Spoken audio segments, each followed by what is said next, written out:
Hello guys, welcome to my channel Sophia art classes. हम पढ़ा रहे हैं मूर्ति कला, जिसमें आज हमारा टॉपिक है कला का प्रारंभ, यानी कि कला का प्रारंभ कैसे हुआ। सिंधु घाटी सभ्यता का अंत लगभग 1500 ईस्वी पूर्व में हुआ, ऐसा माना जाता है, और मौर्य काल का प्रारंभ 4वीं शताब्दी ईस्वी पूर्व से है। अतः दोनों सभ्यताओं के बीच लगभग 1000 वर्षों का अंतर है।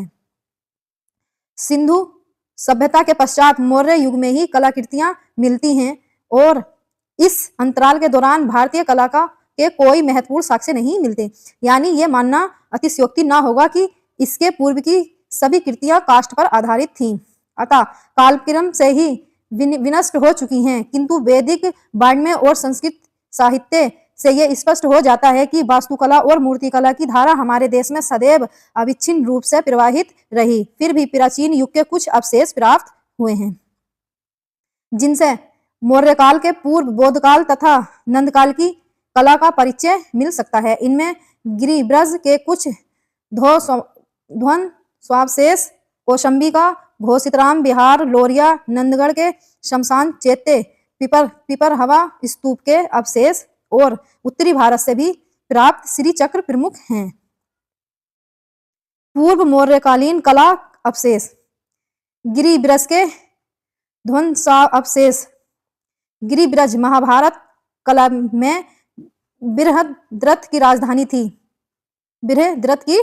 थी, जो 5 पहाड़ियों के मध्य सुरक्षित थी।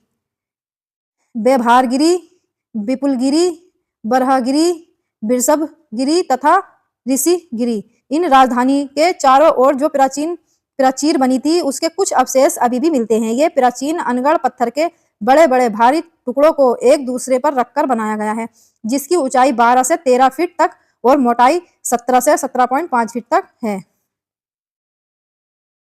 इस दीवार को साइक्लोपियन वॉल कहकर पुकारा जाता है। व्यवहारगिरी पर सप्तपर्णी तथा स्वर्ण भंडार गुफाएं हैं। सप्तपर्णी गुफा में 7 कक्ष हैं। स्वर्ण भंडार गुफा में प्रवेश द्वार के मेहराब हैं, जिस पर ओपदार पॉलिश है। गुफाओं को बुद्ध तथा बौद्ध भिक्षु समुदाय के निवास और सभा के लिए अजातशत्रु ने निर्मित करवाया था। कौशाम्बी का घोषितराम विहार। कौशाम्बी के उत्खनन से प्राक मौर्य युग के बौद्ध विहार घोषितराम के अवशेष पाए गए हैं। इस चौकोर वास्तु योजना वाले विहार का निर्माण गौतम बुद्ध के आवास के लिए घोषित नामक व्यापारी ने करवाया था, जिसका नाम घोषित था, उस व्यापारी ने करवाया था। इस विहार में चैत्य भी था। इसके चारों ओर भिक्षुओं के लिए आवास कक्ष थे और सामने स्तंभों पर आधारित बरामदा भी था। आंगन में एक और चैत्य स्तूप था। चैत्य के अंदर 24.69 गुणा 24.69 मीटर का चौकोर योजना का विशाल स्तूप था, जो चारों तरफ से चौकोर था। कहा जाता है कि महात्मा बुद्ध अनेक बार इस विहार में ठहरे थे, ऐसा माना गया है। सर्वप्रथम घोषितराम का स्तूप 5वीं शताब्दी ईस्वी पूर्व में बुद्ध निर्माण के बाद बनाया गया था। दूसरी बार 3य शताब्दी ईस्वी पूर्व में अशोक के समय इस स्तूप में कुछ निर्माण वृद्धि भी की गई थी। घोषितराम विहार का अस्तित्व 5वीं शताब्दी ईस्वी पूर्व तक रहा, और प्रोफेसर गोवर्धन नारायण शर्मा के अनुसार इसका विनाश हुरूर सरदार तोरमाड़ ने 6वीं शताब्दी ईस्वी पूर्व में किया था। कुछ महत्वपूर्ण सामग्री। इस विहार से एक मोहर प्राप्त हुई है, जिस पर लिखा है कौशंबा घोषितराम महाविहारे भिक्षु संघस्य। एक खंडित बौद्ध अयाग पट मिला है, जिसके मध्य में बुद्ध पद पर लेख थे। भयंतस धरस अंतेवासिस भिक्षुस फागलस बुधावासो घोषिता रामे सवा बुधाना। पूजाए शिला करापिता, अर्थात पूज्य घर के अंतेवासी भिक्षु पगल ने घोषितराम के बुद्ध निवास में सभी बुद्धों की पूजा के लिए यह शिलापट स्थापित करवाया था। सतदल कमल की आकृति वाला एक दीपक भी मिला है। इस धार्मिक दान को शाक्य भिक्षु भद्र धर्म प्रदीप ने भगवान बुद्ध के लिए घोषितराम की गंधकुटी में दिया था। इसे प्राप्त पुण्य सभी प्राणियों को अनुत्तर ज्ञान प्रदान करें। बुद्ध की पूजा हेतु घोषितराम में कोहड़ की कन्या नंद यशा द्वारा अभिलिखित एक स्तंभ भी अपने मूल स्थान पर पड़ा गया है। लोरियानंदगढ़ का शमशान चैत्य। लोरियानंदगढ़ बिहार प्रदेश में चंपारण जिले के एक गांव में है, जहां पर शमशान चैत्य के अवशेष तथा अशोक का शिला स्तंभ भी मिला है। डॉक्टर ब्लॉक द्वारा उत्खनन में स्तंभों पर आधारित एक शमशान भवन के अवशेष मिले हैं, जिनमें सबसे महत्वपूर्ण एक स्वर्ण पात्र पर अंकित नग्न मातृ देवी की आकृति है। इस प्रकार के शमशान चैत्यों का उल्लेख ऋग्वेद में भी वर्णित किया गया है, जिसमें मृतक की रक्षा के लिए पृथ्वी की स्तुति की जाती थी। इस प्रकार लोरियानंदगढ़ का ये शमशान चैत्य पूर्व मौर्यकालीन वास्तुकला तथा यहाँ मिली पृथ्वी की आकृति तत्कालीन मूर्तिकला के साक्ष्य प्रस्तुत करती है। श्री चक्र। उत्तरी भारत में मथुरा, कौशाम्बी, पाटलिपुत्र, तक्षशिला आदि विभिन्न स्थानों से पत्थर की गोल चक्रियां मिली हैं, जिन पर ज्यादातर नग्न मातृ देवी की आकृति अंकित है। इस आकृति के साथ कुछ सपक्ष पशु तथा ताड़ वृक्षों का अंकन भी मिला है। गोल घेरे के किनारों पर विभिन्न ज्यामितिक डिजाइनों के अलंकरण हैं, तो कुछ चक्रियों के बीच में गोल छेद हैं। वसुदेव शरण अग्रवाल ने इन गोल चक्रियों के ऊपर अंकित नारी मूर्ति की तुलना श्री मातृ देवी से की है, और यही कारण है कि आपने इन असम चक्रों को श्री चक्र कहा है। 300 से 600 ईस्वी पूर्व में निर्मित इन चक्रों को अपने प्राक मौर्य युग का स्वीकार किया है।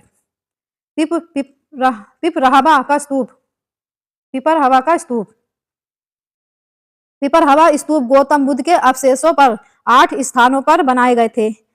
कपिलवस्तु, वैशाली, अलकप, रामग्राम, बैदीप, पावा, राजगृह और कुशीनगर। इनमें से कपिलवस्तु के बनाए गए स्तूप से भग्नावशेष उत्तर प्रदेश के बस्ती जिले में स्थित पिपरहवा नामक स्थान से मिलते हैं। सन 1897 से 1998 ईस्वी में डॉक्टर W.C. पोप्पे ने सर्वप्रथम इस स्तूप का उत्खनन करवाया। यहाँ से एक प्रस्तर पोटिका प्राप्त हुई, जिसमें 4 अस्थि कलशों के साथ सोने तथा बहुमूल्य पत्थरों की अन्य वस्तुएं मिली हैं। स्वस्तिक, नंदयावत, वैजयंती प्रतीकों एवं पुष्पों के आकार की हाथी, मातृ देवी, चिड़िया तथा मनके भी मिले हैं। एक ढक्कनदार अस्थि कलश की पिटार पर ब्राह्मी अक्षरों में लेख है। सुक्ति भंतिन सा भगनी कनंस सा पुत दलन इन सलिल निधने बुधस भगवते सकीयम। इस लेख के आधार पर ब्यूरर तथा रिज डेविड्स ने इस अस्थि कलश में स्वयं बुद्ध की अस्थियां मानी थी। मतलब उनका मानना ऐसा था कि इस कलश में स्वयं बुद्ध की खुद की अस्थियां हैं, किंतु प्लीट महोदय का मानना था कि इनमें बुद्ध के परिजनों की अस्थियां हैं, जो इस प्रकार से ये दिखाई गई हैं। ये इन कलश में उनकी अस्थियां हैं। सन 1971 से 73 ईस्वी में भारतीय पुरातत्व सर्वेक्षण विभाग द्वारा करवाए गए उत्खनन से डॉक्टर K.M. श्रीवास्तव ने इस स्तूप के 3 निर्माण स्तर बताए हैं। इन तीनों निर्माणों के नीचे डॉक्टर श्रीवास्तव को 7 सेंटीमीटर व्यास वाला एक 12 सेंटीमीटर ऊंचाई वाला ढक्कनदार एक अस्थि कलश मिला है, जिसमें कुछ जली हुई अस्थियां थी। साथ ही इस टीले में कतिपय मोहरें और सिक्के भी मिले हैं। मोहरों पर कपिलवस्तु नाम अंकित है। इस उत्खनन के बाद विद्वानों द्वारा यह माना जा रहा है कि उत्खनित अस्थि कलश बुद्ध की अस्थियों का है, और स्तूप का निचला निर्माण स्तर प्राक मौर्य काल का है, जबकि ऊपरी निर्माण स्तर बाद में मौर्य काल का है। पिपरहवा अभिलेख के मौर्यकालीन सिद्ध हो जाने से यह भी निश्चित हो गया है कि भारत में ब्राह्मी लिपि का उद्भव संभवतः मौर्य काल से ही हुआ था। मतलब यह मान लिया गया है। मौर्यकालीन कला लगभग 223 से 187 ईस्वी पूर्व। मौर्य युग में भारत राजनीतिक एकता के सूत्र में आबद्ध हुआ, साथ ही एक शक्ति संपन्न केंद्रीभूत सत्ता स्थापित हुई। राजनीतिक स्थायित्व, आर्थिक समानता, कुशल प्रशासन ने अन्य गतिविधियों के साथ कला के बहुमुखी विकास का मार्ग प्रशस्त किया। इस काल में हड़प्पा युग के पश्चात प्रथम बार कला अभिव्यक्ति के लिए प्रस्तर को माध्यम बनाया गया। मिट्टी की कलाकृतियों का निर्माण भी जारी रहा। मिरर मूर्तियां भी विकसित रूप से प्रकट करती रहीं, जिनमें मुख आकृति सांचे द्वारा बनाई जाने लगी। मौर्य साम्राज्य की स्थापना चंद्रगुप्त मौर्य ने 4वीं शताब्दी ईस्वी पूर्व के उत्तरार्ध में की थी। वह मगध साम्राज्य का स्वामी था और पाटलिपुत्र उसकी राजधानी थी चंद्रगुप्त मौर्य की। उसने एक भव्य और विशाल राजप्रासाद तथा सभा भवन का निर्माण करवाया और चंद्रगुप्त मौर्य के बाद उसका पुत्र बिंदुसार 298 से 272 ईस्वी पूर्व राज्यासन पर बैठा, मतलब उसकी गद्दी पर बैठा। उसके बाद चंद्रगुप्त का पौत्र अशोक 272 से 232 ईस्वी पूर्व राजा हुआ। बिंदुसार का पुत्र वह बौद्ध धर्मावलंबी राजा था। वह बौद्ध धर्म को मानने वाला राजा था।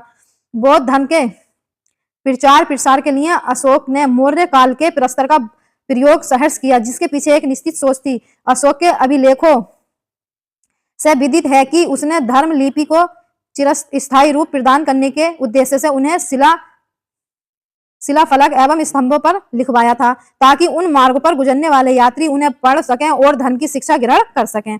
इस प्रकार मोटे तौर पर मौर्यकालीन कलाकृतियों की कला शैली, संरचना और भाव व्यक्त करती है और वे दोनों विभिन्न धाराओं में निर्मित हैं। राज्यश्रित कला राजा या केंद्रीय सत्ता के अनुप्राणित कला पक्ष राज्यश्रित कला के रूप में इसके अंतर्गत मौर्य नरेशों द्वारा बनवाए गए राजप्रासाद, स्तूप, चैत्य, विहार, गुफाएं तथा स्तंभ भी हैं। लोक कला लोक संस्कृति पर आधारित लोक कला, इसके अंतर्गत विशाल यक्ष यक्षिणियों की प्रतिमाएं तथा लोक कला के रूप में देश भर से प्राप्त असंख्य मूर्तियां हैं, जो तत्कालीन समाज के धार्मिक तथा सांस्कृतिक जीवन के सबल साक्ष्य प्रस्तुत करती हैं। साक्ष्य मौर्य काल से साक्ष्य, जहां एक और कौटिल्य के अर्थशास्त्र और मौर्य राज दरबार में रहने वाले सीरियाई राजदूत मेगास्थनीज की इंडिका में संकलित हैं, वहीं दूसरी ओर कुम्हराहार, कौसंबी, सांची, सारनाथ आदि स्थानों पर उत्खनन के पुरा अवशेषों तथा अशोक के शिला स्तंभों, स्तूपों और गुफाओं से उपलब्ध होते हैं। वास्तुकला मौर्यकालीन वास्तुकला के मुख्य उदाहरण निम्नलिखित हैं, जैसे नंबर 1 पाटलिपुत्र का मौर्य राजप्रासाद, नंबर 2 बराबर और नागार्जुनी पहाड़ियों की गुफाएं, नंबर 3 ईंटों से निर्मित गौतम बुद्ध के स्तूप, नंबर 4 अशोक के शिला स्तंभ। नंबर 1 पाटलिपुत्र का मौर्य राजप्रासाद।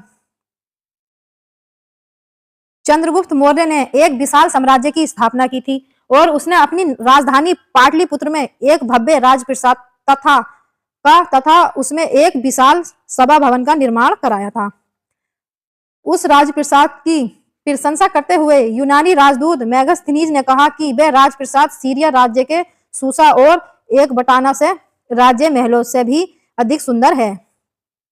और 5वीं शताब्दी ईस्वी पूर्व में चंद्रगुप्त द्वितीय विक्रमादित्य के समय में भारत की यात्रा करने वाला चीनी यात्री फाहयान विशाल स्तंभों पर आधारित लता पुष्पों और बेल बूटों से अलंकृत तथा ओबदार पॉलिश के कारण राजप्रासाद की अपूर्व शोभा देखकर दंग रह गया था। यह सत्य है कि चमकदार पॉलिश के कारण राजप्रासाद धातु से बना और अपनी भव्य और सुंदरता के कारण देव निर्मित जान पड़ता था, मतलब माना जाता था। कुम्हराहार में प्राचीन पाटलिपुत्र के मौर्य राजप्रासाद के अवशेषों और उसके उत्तर में बुलंदी बाग में नगर के परकोटे या साला प्रकार के अवशेष 450 फुट लंबाई तक पाए गए हैं। यहाँ पर मिली हुई सभा बहुत ही विशाल मंडप के रूप में है। मंडप का मुख्य भाग 10 से 10 स्तंभों की पंक्तियों वाले 80 स्तंभों से युक्त एक विशाल स्तंभ मंडप था। इस सभा भवन के कुछ स्तंभ खंडित दशा में भी मिले हैं। बराबर और नागार्जुनी पहाड़ियों की गुफाएं आजीवक संप्रदाय के भिक्षुओं के आवास के लिए सम्राट अशोक तथा उसके पुत्र दशरथ, मतलब उसका बेटा दशरथ ने गया के निकट बराबर तथा नागार्जुनी की पहाड़ियों में गुफाओं का निर्माण करवाया। ये तथ्य दोनों जगहों से प्राप्त गुहा लेखों से ज्ञात होते हैं। बराबर की पहाड़ियों में 2 गुफाएं में मौर्यकालीन मूर्तिकला के सुंदर नमूने मिलते हैं, जो सुदामा गुहा तथा लोमेश गुहा है, इस नाम से जाने जाते हैं। ये गुहा पर्णशालाओं की शैली से में निर्मित हैं। लोमेश ऋषि गुहा के प्रवेश द्वार उत्कीर्ण शिल्प से अलंकृत हैं। प्रवेश द्वार के दोनों पक्षों पर तिरछे खड़े 2 स्तंभ गोल मेहराब में हैं, जो बीच में एक स्तूप तथा उसके दोनों पार्श्वों में हाथियों की पंक्तियों से अलंकृत हैं। नागार्जुन पहाड़ी की गोपी गुहा भी विशाल और उत्कृष्ट है। इसकी दीवार पर प्राप्त लेख के अनुसार इसका निर्माण सम्राट दशरथ की आज्ञा से हुआ था। इस गुफा की भीतरी दीवारों पर मौर्यकालीन चमकदार पॉलिश पाई गई है। ईंटों से निर्मित गौतम बुद्ध के स्तूप। अस्थि अवशेषों के ऊपर थूहा या समाधि जैसे ऊंचे टीलों का निर्माण वैदिक युग से ही प्रारंभ हो चुका था। इस परंपरा का स्तूप निर्माण का प्रचलन बुद्ध तथा जैन धर्म के साथ साथ विकसित होता गया। सर्वप्रथम गौतम बुद्ध की अस्थियों पर 8 स्तूपों का निर्माण हुआ था।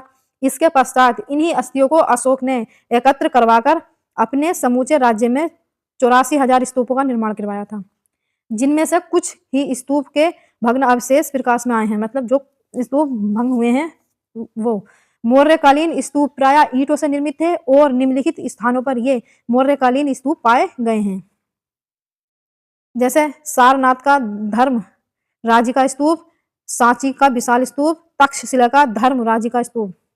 ये उक्त स्तूप प्रायः ईंटों से बने हैं, जिनका आकार 16 गुणा 10 गुणा 3 है। सांची का स्तूप ध्वस्त होने पर उसके ऊपर शुंग काल के पत्थर का विशाल स्तूप बनाया गया, जो वर्तमान में देखा भी जा सकता है। सारनाथ का स्तूप केवल नींव ही शेष बची है। जो सारनाथ का स्तूप है उसकी केवल नींव ही बची है। सारनाथ स्तूप की हर्मिका के चारों ओर लगी हुई एक ही पत्थर से बनी वेदिका भी प्राप्त होती है। अशोक का शिला स्तंभ। अशोक ने अपने समस्त राज्यों में महत्वपूर्ण स्थानों पर एक ही पत्थर के टुकड़ों के 30 से 50 फीट लंबे स्तंभ खड़े करवाए, जिनके ऊपर उत्कृष्ट पशु शीर्षक हैं, यानी कि पशु छपे हुए हैं। ये स्तंभ नीचे मोटे और ऊपर क्रमशः पतले होते गए। जो भाग भूमि के अंदर गाड़ा जाता था वह अनगढ़, खुरदरा और चौकोर है, परंतु जो भाग भूमि के ऊपर है वह सपाट, गोल, उस पर चिकनी ओपदार पालिश है। किसी किसी स्तंभ पर अशोक ने धर्मलेख ब्राह्मी लिपि में उत्कीर्ण है। स्तूपों के ऊपर शीर्ष को हाथी, सिंह अथवा बैल की यानी पशु आकृति से ज्यादा सजाया गया है। फाह्यान और युवाड़ ये यात्रा वृत्तांत में अपने द्वारा देखे गए स्तंभों की चर्चा की है। फाह्यान 399 से 413 ईस्वी में 6 स्तंभों का उल्लेख किया, जिनमें 2 श्रावस्ती के जेतवन बिहार के द्वार थे, एक संकिसा के बिहार के पृष्ठ भाग में स्थित था। कुशीनगर से वैशाली के मार्ग में चौथे स्तंभ लोरिया अरराज स्तंभ, 5वां जम्बूद्वीप, 6ठी नीली नामक नगर का निर्माण सूचित करने के लिए था। युवाड़ ने अशोक द्वारा स्थापित 15 स्तंभों का उल्लेख किया। वे हैं कतिप्य स्तंभ, श्रीवस्ती के स्तंभ, कपिल वस्तु में से एक स्तंभ जो भिक्षुछंद बुद्ध के स्तूप के सामने था, कपिल वस्तु में कनक मुनि बुद्ध का स्मारक स्तंभ, रुम्बी निदेई का स्तंभ, कुशीनगर का स्तंभ, कुशीनगर द्वारा स्तंभ, सारनाथ के मार्ग में स्तंभ, सारनाथ का स्तंभ, वैशाली स्तंभ, पाटलिपुत्र स्तंभ, पाटलिपुत्र का दूसरा स्तंभ, राजगिर स्तंभ, महाशाल में सिंह शीर्षक युक्त स्तंभ जो अशोक स्तूप के सम्मुख था। स्तंभों की सूची। अशोक के शिला स्तंभों को अशोक के लाट भी कहा जाता है। ये स्तंभ अग्रलिखित स्थानों पर प्राप्त हुए हैं, जैसे नंबर 1 सारनाथ स्तंभ जिस पर 4 सिंहों का शीर्षक है। नंबर 2 सांची का स्तंभ। नंबर 3 रामपुरवा स्तंभ जिला चंपारण बिहार में स्थापित है, वृषभ शीर्षक युक्त लेख रहित है। लोरिया नंदगढ़ स्तंभ सिंह शीर्षक युक्त द्वारा है। लिंग लीबा गांव या निगाली सागर में स्थापित। इलाहाबाद स्तंभ जो पूर्व में कौशंबी में था और बाद में अकबर द्वारा प्रयाग में लाया गया था। नंबर 7 लोरिया और राज स्तंभ जिला चंपारण बिहार में स्थापित है। रुम्बी निदेई लुम्बी निवन में स्थापित अजब शीर्ष युक्त है। यह है रामपुरवा का स्तंभ। रूड़िया गांव जिला चंपारण बिहार में स्थापित है। नंबर 10 तोपारा जिला आंवला में प्राप्त अब दिल्ली के फिरोजशाह कोटला में स्थापित है। बसाड़ बखीरा या कोल्हुआ स्तंभ सिंह शीर्षक युक्त है। शंकिसा स्तंभ गज शीर्षक युक्त लेख रहित है। नंबर 13 सन 1356 ईस्वी में सुल्तान फिरोज ने मेरठ से मंगवाया था और अब दिल्ली के उत्तर पश्चिम रिज पर स्थापित है। स्तंभों की रचना। स्तंभों की रचना में एक ऊंची मध्य यष्टि या डंडी और ऊपर शीर्ष लगाया गया है। लाट की ऊंचाई 40 से 50 फीट है। स्तंभ के नीचे की पैंदी भारी पत्थर की चौकी में छेद काटकर फंसाई गई है। लाट के ऊपर पशु की आकृति का शीर्षक है, जिन पर 4 महाआयोजन पशुओं की मूर्तियां स्थापित की गई हैं। अश्व, सिंह, वृषभ और गाज की। सारनाथ का स्तंभ। सारनाथ वाले स्तंभ के गोल अंड भाग पर उपयुक्त 4 महा अजान्य पशु आकृतियां हैं और 4 छोटे धर्म चक्र हैं। इन पशुओं की अंकन परंपरा पर अति प्राचीन है। सिंधु घाटी सभ्यता से ही इन पशुओं की महत्वपूर्ण अंकन पाया जा रहा है। पशु आकृतियों की महत्ता बौद्ध मान्यता के अनुसार अनबतप सरोवर के 4 स्रोत द्वारों के ये चारों पशु रक्षक हैं। इन्हें बुद्ध के जन्म भी, कुल निष्क्रमण और राशि का प्रतीक भी माना जाता है। ये 4 पशु दिशाओं के प्रतीक भी हैं। गज पूर्व दिशा का, वृषभ पश्चिम का और सिंह उत्तर का और अश्व दक्षिण का। इन चारों आकृतियों के बीच बीच में एक एक धर्म चक्र की आकृति भी है, जो चक्रवर्ती सम्राट के चक्र का भाव प्रकट करती है। आधार पर 4 सिंह पीठ जोड़कर 4 दिशाओं में मुंह किए उत्कीर्ण हैं, मतलब 4 दिशाओं में मुंह करे हुए हैं। इन सिंहों के अंग प्रत्यंग गठीले, अनुपात युक्त एवं सजीव हैं। गर्जना करते हुए ये सिंह सम्राट की चतुर्दिक व्याप्त शक्ति का प्रतीक उपस्थित करते हैं। इसके शीर्ष पर महचक्र स्थापित है। 32 अरों वाले इस चक्र को धर्म चक्र का प्रतीक माना गया है, जिसके उद्घोष पर 4 सिंहों के द्वार अर्थात राजशक्ति के द्वारा चतुर्दिक किया जा रहा था। इस प्रकार सारनाथ का सिंह शीर्ष न केवल शिल्प सौंदर्य की दृष्टि से वरन उसमें निहित अंतर्भाव की दृष्टि भी अद्वितीय है। ये मौर्य कालीन उत्कृष्ट मूर्ति कला का अनुपम उदाहरण है। सारनाथ में पाया गया अशोक स्तंभ शीर्षक सारनाथ के पुरातत्व संग्रहालय में प्रदर्शित है। यह महाकाव्य शिल्प कृति रूपस पुंजन की दृष्टि से भी अत्यधिक महत्वपूर्ण है। इसका शीर्ष 50 फुट ऊंचे स्तंभ के सिरे पर रखा हुआ है, पर किसी प्राकृतिक दुर्घटना से यह गिर गया और कुछ क्षतिग्रस्त होकर भी सुरक्षित बच गया, मतलब खराब होकर भी कुछ सही बच गया है। स्तंभ शीर्ष के विविध अंग। नंबर 1, बिना माठा हुआ नीचे का बुनियादी पत्थर, जिसके ऊपर स्तंभिष्ठ खड़ी की गई थी। इसके चौकोर छेद में स्तंभ का कुछ भाग बैठाया गया था। नंबर 2, स्तंभ यष्टि। नंबर 3, पूर्ण घट, जिसमें बड़ा और प्रफुल्लित पद्म कोश है, जिसकी पंखुड़ियां बाहर की ओर लहरा रही हैं। नंबर 4, गोल अंडा या चौकी का दिक्मंडल की आकृति की है। उस पर 4 महाआजान्य पशु और 4 छोटे चक्र अंकित हैं। नंबर 5, 4 सिंह जो पीठ सटाए अकड़ू बैठे हैं। नंबर 6, महाचक्र, जिसमें चक्र का पुनर्निर्मित रूप प्रदर्शित है। उपरोक्त 6 अंगों की पूर्वकालिक परंपरा ऋग्वेद के समय तक की मिलती है। थैंक यू गाइस, आज के लिए इतना ही।